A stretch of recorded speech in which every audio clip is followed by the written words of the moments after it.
Hey everyone, I got a set of trains here, and I really don't know what they're worth. I looked them over, and I don't think they're worth much, but might be good for parts for somebody.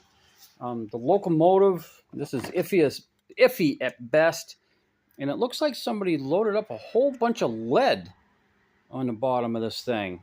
All right, and I really can't get any numbers off of it for you. I think says something like maybe something 507. Oh, I got it on this side. 2501. All right. We got a Pennsylvania tender.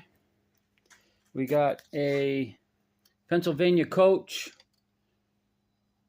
All right. It's got transformers and everything. That's all for lighting it up. Got a Gulf tanker. Got a homemade car. We got a New Haven coach. We got a New Haven coach. It says, what does that say? Some Rainbow Canyon. And then I got another coach that says it's the grill coach. All right. So if anybody's interested in this set, message me. I'll let it go pretty cheap. If you hit my number, they're yours. Thanks.